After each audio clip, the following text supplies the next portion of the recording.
Happy 2021, everybody, and welcome back to another episode of the House of Kathniel.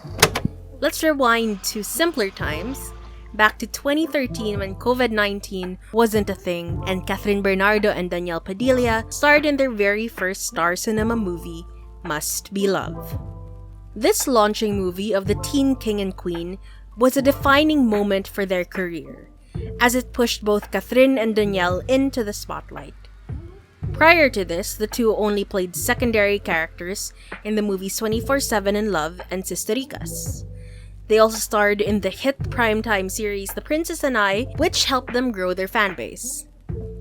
Must Be Love starred other big celebrities like John Estrada and Liza Soberano, was directed by Dado C. Lumibao, and was written by screenplay writer Vanessa R. Valdez, known for other works like the all-too-popular movie One More Chance.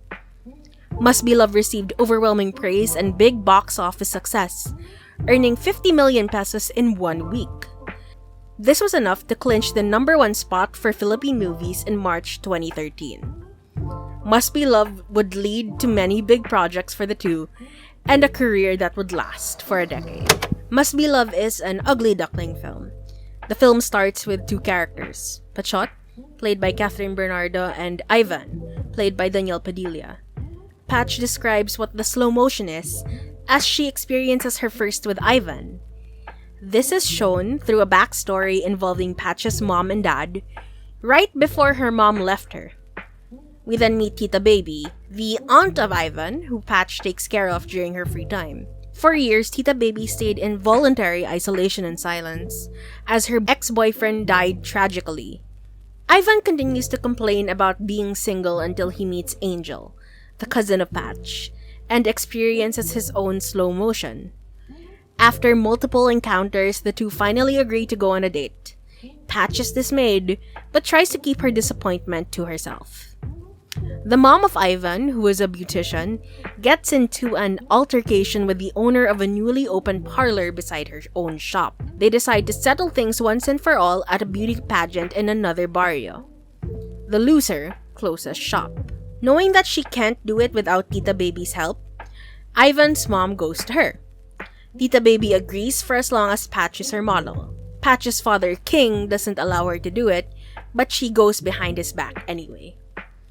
As Patch prepares for the beauty competition, Ivan starts to realize that he and Angel have absolutely nothing in common. And the trouble in paradise only gets worse when Ivan sees Patch for the first time after her makeover. One day, Ivan experiences a fast forward where he sees himself getting married to Patch. Their budding romance is interrupted by Angel, though, who realizes what's going on. As Angel and Patch fight over Ivan, the father of Patch catches the two. He learns about the beauty pageant and forces Patch to withdraw from the pageant to help him with his catering business instead. Angel takes Patch's place, and Patch is forced to work at the competition alongside her father, whose lechunan was hired to cater the pageant. After a series of contrived and emotional events, Patch and her father end up reconciling. Ivan finally gets the courage to break up with Angel, and Angel's sad but is thankful for the honesty. Angel then rushes off stage to Patch and tells her to get ready for the competition. Patch's father agrees. On stage, Patch and Ivan finally share a moment. Cue credits. For those of you who are familiar with Kathniel's filmography, you may be wondering why I chose Must Be Love to describe feminism over something more problematic like She's Dating a Gangster. And that's because Must Be Love attempts to be a feminist film despite its obligation to, number 1, capitalism, and number 2, the patriarchal Filipino norms. But I am getting ahead of myself. Feminist film theory is not one giant monolith. It came to fruition in the 1970s, though probably existed for years before that. It existed to criticize the myths and stereotypes that Hollywood films perpetuated and reinforced. It also sought to carve out its own space in a male-dominated industry, pushing for more films created by females. Most of the early criticism focused on the Madonna-whore dichotomy. Girls in film existed to serve as either the mother or object of sexual or romantic attraction to the male celebrities. They were either virginal or eager for sex. This representation didn't allow for much agency or variety and impacted female spectators negatively.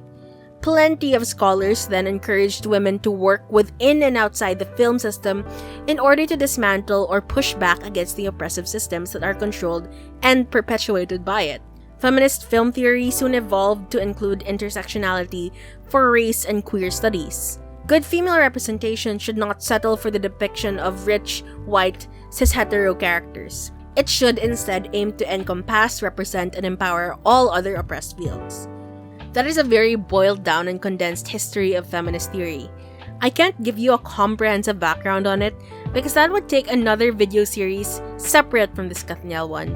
In general, there is no agreed upon overarching thought of feminism. Everything is a discourse, constantly being argued and debated on. So, what I will be doing is I'll have to make my own arguments and then back it up with scenes and lines from Must Be Love, and back that up with feminist thoughts and articles from other scholars who are far more competent than I am. The idea of the Cinderella complex was coined by American writer and New York therapist Colette Dowling in 1981, where she theorizes that women are naturally averse to independence. She claims that as a woman gets older, they exhibit emotional problems, such as low self-esteem and dependency issues. This whole theory is supposedly rooted in the fact that women experience pessimistic gender expectations and societal norms, and this includes, but is not limited to, stories such as Cinderella, which is often read as an anti-feminist film. Now, this whole Cinderella complex isn't that interesting to me as a media student. After all, it's more of a psychoanalytic theory written in the 80s that's probably outdated in the 2020s. However, I am interested in the fact that it is referenced in some media papers that discuss modern Cinderella retellings. In particular, this paper brings it up in detail. The paper says a lot of things, but it basically compares societal expectations of women in different ages through the evolution of Cinderella. She compares Cinderella to the 2006 show Ugly Betty, saying that women are no longer expected to be pretty, but also smart and competent. She also points out that female characters, or females in general, are held to both the traditional masculine and feminine standards. See, for example, Betty Suarez, whose happily ever after is not only becoming beautiful and marrying a prince, but rather attaining economic success. Consider the Cinderella complex as a jumping off point of my feminist analysis, and not the main theory I'm using. You see, Must Be Love hits enough beats to be considered a modern retelling of a Cinderella story. Patch is pretty, but hidden beneath layers of tangled hair, lechonan smoke, and sunburnt skin. She wants to be seen and noticed, though is prevented by less than supportive relatives. A fairy godmother helps her realize her physical and emotional worth, serving as the catalyst to her change. People finally see Cinderella, admire her, and seek her out. There's some second act conflict preventing her from falling in love with her prince, but is ultimately overcome when the prince discovers that she is the one. They reunite, and Cinderella remains gorgeous forever while getting her happily ever after. So yeah, modern retelling. However, with feminism becoming a thing over the years, there are some attempts to deviate from the modern Cinderella trope, especially when it comes to restoring Patchot's agency. Compared to the original Cinderella, where Cinderella doesn't really do much and instead just reacts to those around her, Patch is the protagonist of the film who takes active steps in the story's narrative. Though she was certainly encouraged by her fairy godmother figure, she still makes the decision to go behind her father's back and take on the offer of Tita Baby. She was also the one who started the whole conflict in the beginning when she turned down Ivan's initial advances. Whatever the case, Patch does things that lead to either rewards or consequences. She creates the film's turning points and carries its emotional beats. Patch is also the character that undergoes the most change in the narrative. Though Patch and Ivan are marketed as the film's leading characters, it's only Patch who goes through life-altering realizations. For the most part, Ivan remains the same throughout the film, simply serving as a catalyst for the change in Patch's character. By the end of the film, he's still the same, somewhat arrogant yet sweet bad boy who Patch fell for at the start of the film. He just realized his feelings for Patch that were there in the beginning. It's not his story to tell, and his character is not as empowered as Patch was in the film. At the same time, while most of Patchott's arc has to do with Ivan, he's not the only thing that defines her. Sure, she spends a good chunk of the film pining after him, but there are also a lot of scenes where it becomes apparent that she also longs for femininity as much as him. Alam mo, nako, sayang naman yan. Alam mo, Angel, itong pinsan mo si Pachot, hindi nagbebestida to. At hindi rin nagme-makeup to. Dalaga ka na! Ano dalaga? Binata na yan! Ibu ko na kayo paligila yun! Yung pinsan ko po, si Angel, siya po yung maganda. Sila na nga po ni Ivan eh. At saka, Tita Baby, parang di naman po ako yung mga model material na yan. Alam ko naman po kasi na hindi ako maganda eh. She doesn't fall under the Cinderella complex dilemma where she's dependent on him.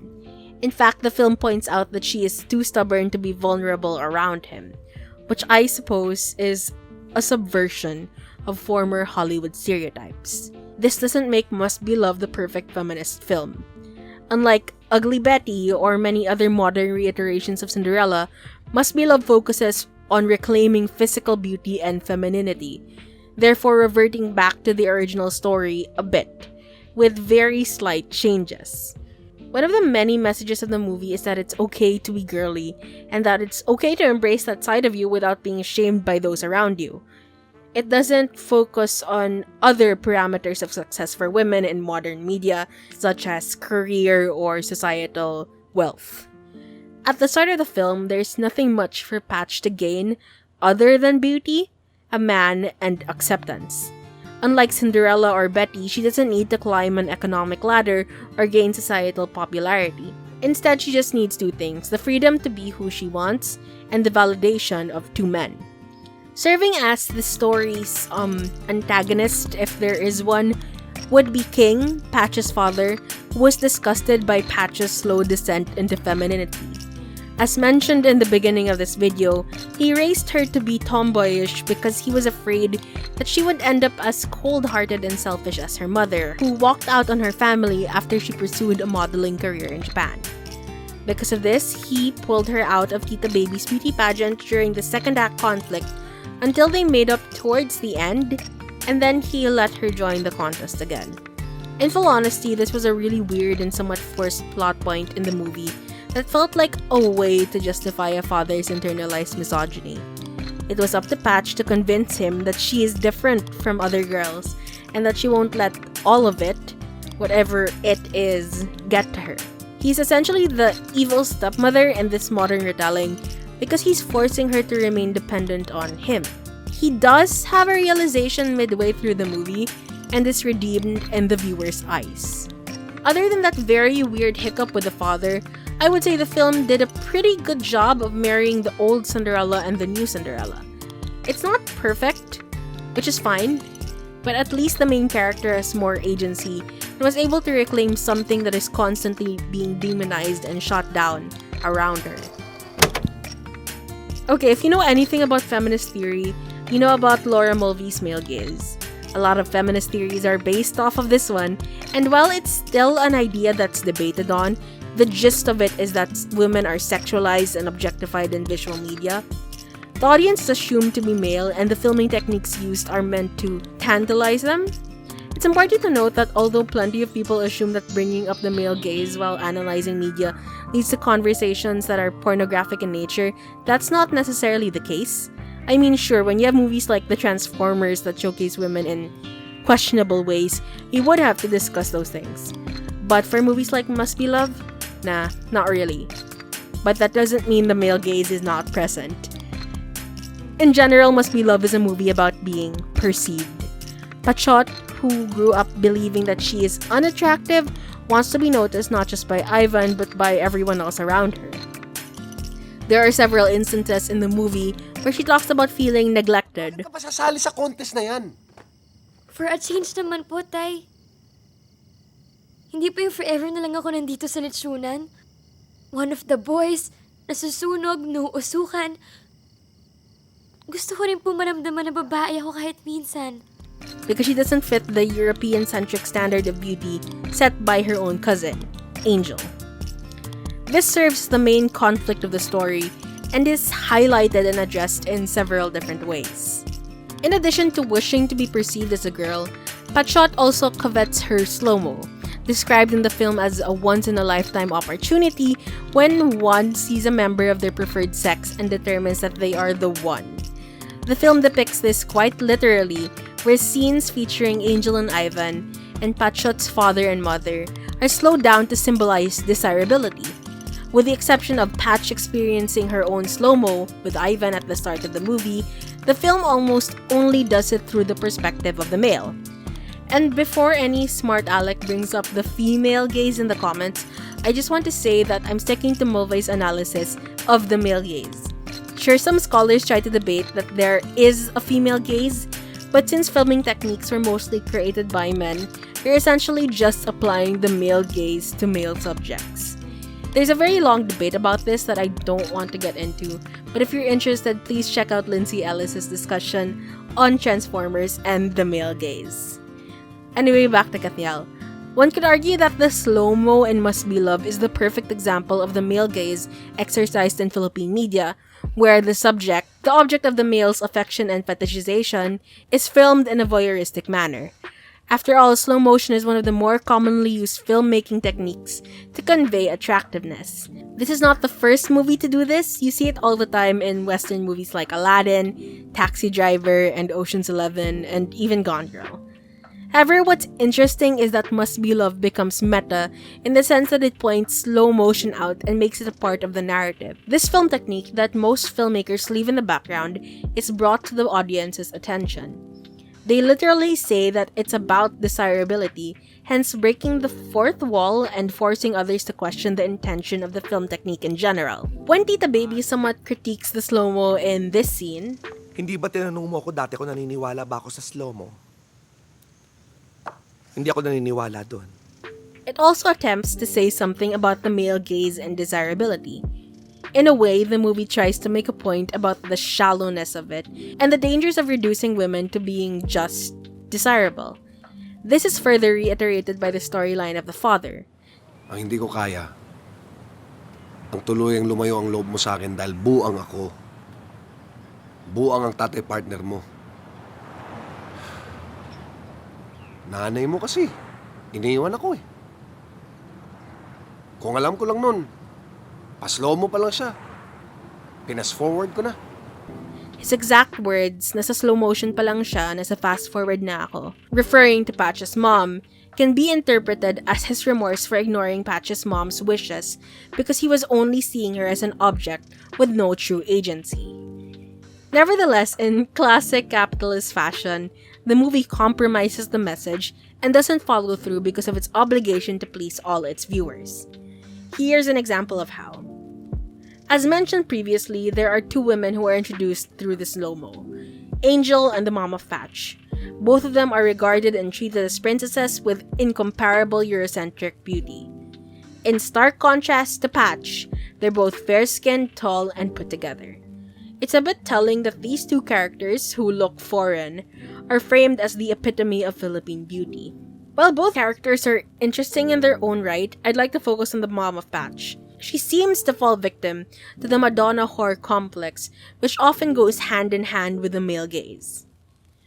The Madonna whore dichotomy, as explained earlier, is what people often refer to as the polarizing perceptions of women in society. You're either virginal, good, and ideal like the Madonna, or sexually active, selfish, and ambitious like a whore. These perceptions of women are often seen in the representations of media as well. This is one of the many reasons some female characters are written without nuance and complexity. Patch's mom is constantly demonized and put down by everyone in the movie. It's implied that she has no motherly instincts and was negligent during her time with Patch. The one time she makes a decision for herself is when she leaves the family, and from then on she's described as either someone Patch shouldn't be, or someone who was too beautiful for her own good. And while stepping out of your child's life is something that I do not condone, this general trope is an indication of the Madonna whore dichotomy, where ambitious, career-oriented, and sexually attractive women are painted in a bad light. She can't be both a good mother and a great model. She's not given the story arc to be both. Instead, she has to choose at the start of the film. So she does, and is punished by the rest of the important characters. I think this is also one big indication of the way the text and the writers perceive mothers and motherly figures. Other than Patch's mom, the only motherly figure in Must Be Love is the mother of Ivan, who is also pretty ambitious. She loves her business and was shown prioritizing it over her son's feelings. Now, the film doesn't frame her as a bad mother, but she's not framed as a great one either. In fact, the film implies that she has zero motherly instincts because she's too focused on her work. While these aren't unrealistic representations of moms, it is an exhausted and problematic trope that is reminiscent of the more evident examples of the Madonna-whore dichotomy in older times. These moms are not humanized at all. So yes, even in a movie that unintentionally attempts to poke holes into the male gaze, it still falls victim to it. When it comes to intersectionality, it's pretty straightforward. Feminism must include other oppressed groups. Ignoring homophobia, transphobia, racism, and classism means alienating women that are affected by these issues. This is meant to point out that issues don't exist in one bubble. They constantly affect and intersect with other issues. For this part, I'll just run through each of the studies and analysis very quickly. Unlike most Filipino shows, Must Be Love has decent LGBTQ representation. The fairy godmother figure Tita Baby is a trans woman.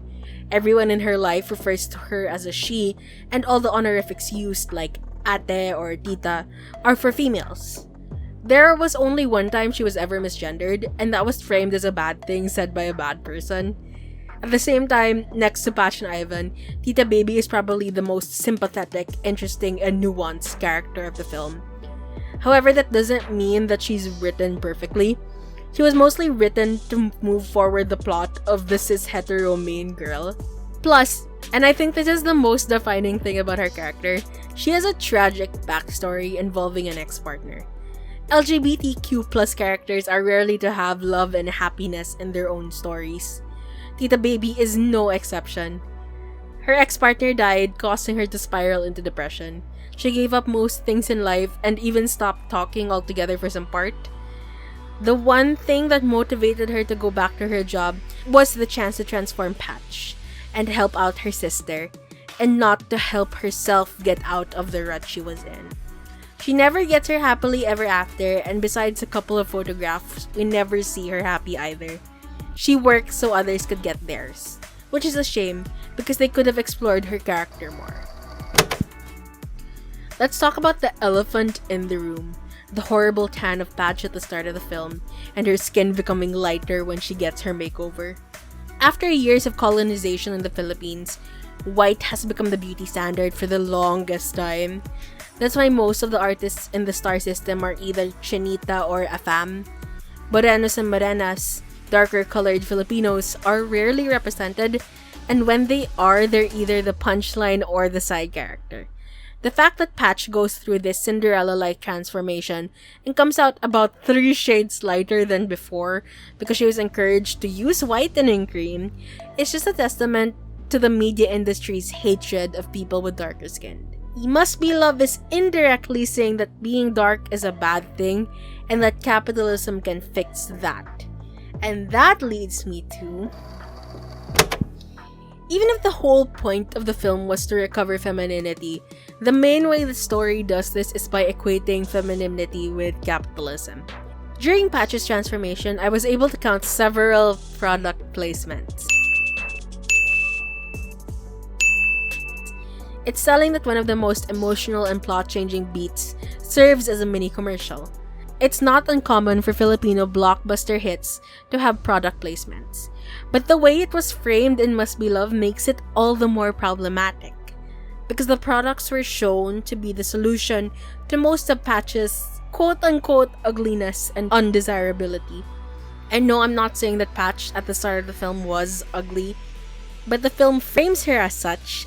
Like, she's always the butt of the joke, she's constantly criticized, and she's never a girl. Not only does this encourage consumerism, but it also sets an unrealistic beauty standard for young girls. The reason the makeover and products worked so well in the film was because Catherine was already conventionally desirable from the get-go. Her perceived ugliness was manufactured. It's fake. It's exactly what you'd see in old Dove commercials from the yesteryears. She already had all the features a leading lady would have to get her man. All the team needed to do was transform her into what mainstream Filipino media frames as ugly in order for her to become more relatable to an average girl with serious insecurity issues.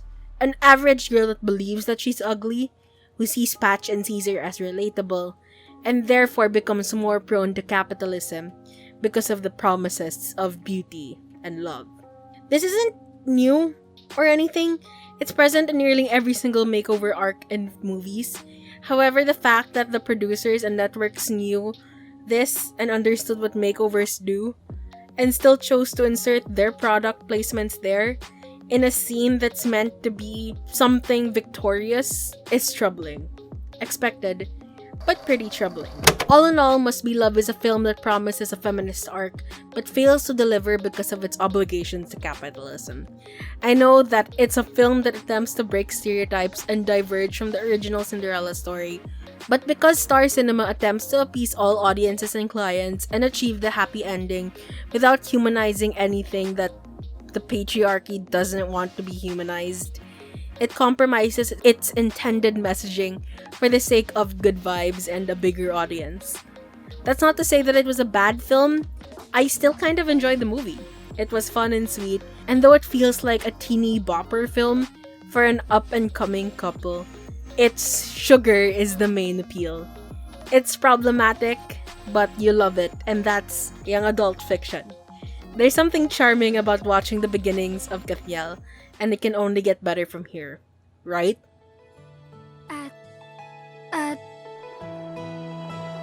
Tabi!